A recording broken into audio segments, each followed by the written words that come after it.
Salam sejahtera, nama saya Tresna Anak Indrasap, nombor metrik 20 DPMF 1046. Pada hari ini, saya akan membentangkan tentang kajian kes terhadap Aska Cake House yang berada di Mukah.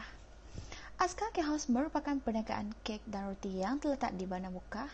Kedai ini menerima pelbagai tempahan dan menjual pelbagai jenis reka bentuk dan perisa kek dan roti.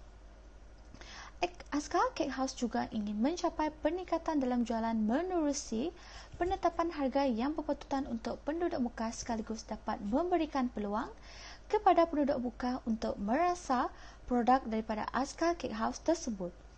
Melalui kajian kumpulan ini, sekaligus dapat memberikan peluang dan serba sedikit dapat membantu meningkatkan pemasaran yang lebih efektif, nilai jualan yang tinggi dan dapat menarik pelanggan dengan lebih banyak lagi untuk perniagaan Aska Cake House.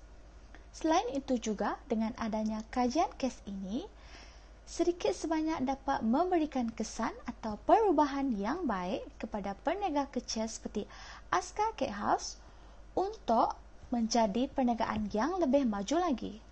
Oleh demikian, kumpulan ini telah menghasilkan beberapa soal selidik melalui Google Form untuk mengkaji dan mengenal pasti masalah yang sering dihadapi oleh pelanggan untuk berkunjung ke perniagaan untuk membeli roti dan kek di Aska Cake House tersebut. Assalamualaikum, nama saya Nur Ain binti Mustafa atau Mustafa. Nombor matrik saya adalah 20 DPL 19F1028.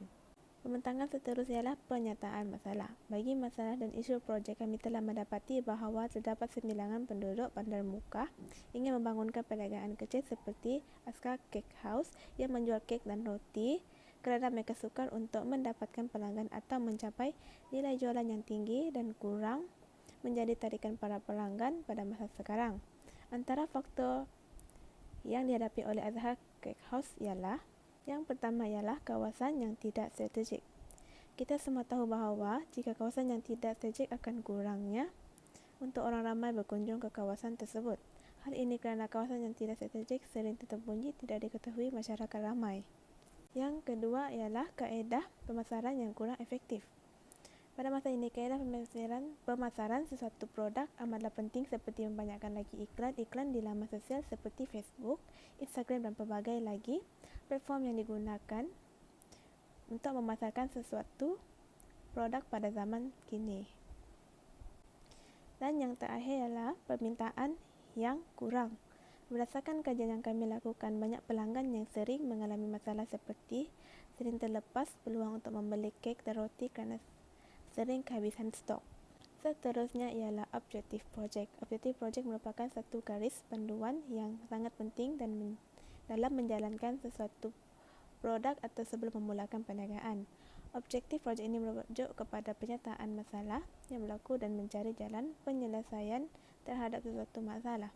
Antara objektif yang terdapat dalam projek ini adalah yang pertama ialah untuk meningkatkan jualan Aska Cake House. Yang kedua ialah untuk memajukan pemasaran Aska Cake House. Dan yang terakhir ialah memberi cadangan untuk menarik lebih ramai pelanggan datang ke Aska Cake House. Assalamualaikum, nama saya Nur Siratul Syafiqah binti Kuya.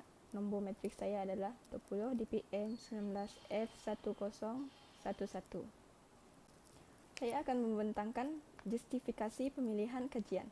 Yang pertama, dapat meningkatkan pendapatan perniagaan. Perniagaan Aska Cake House akan menjadi lebih maju dan mereka dapat mengembangkan perniagaan mereka di luar daripada kawasan Mukah. Yang kedua, semua pelanggan tidak akan terlepas peluang untuk membeli kek atau roti di Aska Cake House. Yang ketiga, sentiasa peka tentang perniagaan Aska Cake House melalui iklan-iklan yang sering dipasarkan. Hal ini kerana promosi dilakukan secara meluas melalui media sosial seperti Facebook. Yang keempat, sebagai satu kaedah untuk memudahkan perniagaan kecil untuk memulakan perniagaan. Perniagaan kecil dapat belajar cara untuk memulakan perniagaan baru. Seterusnya, skop kajian. Skop projek adalah penduduk Mekah yang ingin membeli hasil tempatan pencuci mulut seperti roti, kek lapis dan kek hari lahir. Itu saja dari kumpulan kami. Sekian, terima kasih.